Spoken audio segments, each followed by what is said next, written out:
খোয়াই জেলার কল্যাণপুর থানার অন্তর্গত শান্তিনগর গাঁওসভার বড়ইগোটা এলাকায় চাঞ্চল্যকর চুরির ঘটনা। এক গৃহবধূর বাড়ি থেকে স্বর্ণালংকার ও নগদ অর্থ সহ প্রায় 6 লক্ষ টাকা নিয়ে চম্পট দেয় দুষ্কৃতিকারীরা। ঘটনা অনুযায়ী রীতা দেবনাথ ও তার স্বামী প্রদীপ দেবনাথ গতকাল সন্ধ্যায় স্থানীয় চড়ক মেলায় গিয়েছিলেন। বাড়ি ফাঁকা থাকার সুযোগে চোরের দল ঘরে ঢুকে সবকিছু তছনছ করে দেয়। পরে বাড়িতে ফিরে এসে তারা দেখতে পান ঘরের আসবাবপত্র এলোমেলো এবং স্বর্ণের গয়না ও নগদ টাকা উধাও। এই দৃশ্য দেখে গৃহবধূ রীতা দেবনাথ ভেঙে পড়েন এবং চিৎকার চেঁচামেচি শুরু করেন। তার আওয়াজে আশপাশের লোকজন ছুটে আসেন। খবর পেয়ে রাতেই কল্যাণপুর থানার পুলিশ ঘটনাস্থলে পৌঁছে তদন্ত শুরু করে। এই ঘটনায় মানসিকভাবে বিপর্যস্ত হয়ে পড়েছেন গৃহবধূ।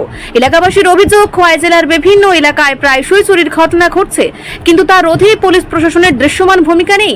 স্থানীয়দের দাবি, দ্রুত ও কড়া পদক্ষেপ না নিলে এ ধরনের অপরাধ আরও বাড়তে পারে। নিরাপত্তা নিয়ে প্রশ্ন তুলেছেন তারা। এখন দেখার এই ঘটনার পর প্রশাসন কি ব্যবস্থা গ্রহণ করে এবং দুষ্কৃতীদের কত দ্রুত আইনের আওতায় আনা হয়।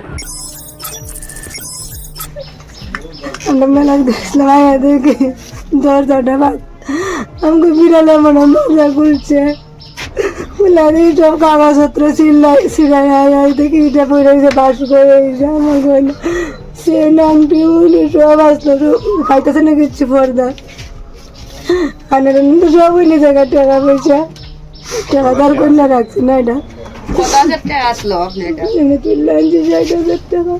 60,000 টাকা এনে তুললে আনছি ঘরে ঘরে এক্সট্রা টাকা আসলো আরো। আমাদের এখানে আসলো ব্যাংকের বই, আল্লাহর মাঝে একটা ব্যাগ ব্যাংকের বই টাকা 1200 টাকা ইটও নিছে।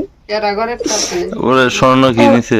স্বর্ণ নিছে আর লাস্টে তো ইটি মনে ভালো হয়ে গেছে, ওই কাগজপত্র পেয়েছে ওই ইটি রয়েছে গলার চিহ্ন তো সব কতটুকু হইব? 2 ভরি 14 মতো। 2 ভরি 14 আনার মতো স্বর্ণ নিছে। শুধু গলাটা একটা টোটাল কতটুকু নিছে? 3 ভরির মতো। আর টাকা নিছে 60,000 উপরে।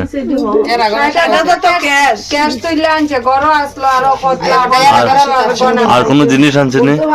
আর কোন জিনিস নিছে নি? এমনি কিছু নিছে না, মানে ওই নিছে ব্যাংকের বইটো আর আছে দিয়া নিব কিতা জিনিস। রিপোর্ট সংবাদ প্রতীক্ষা।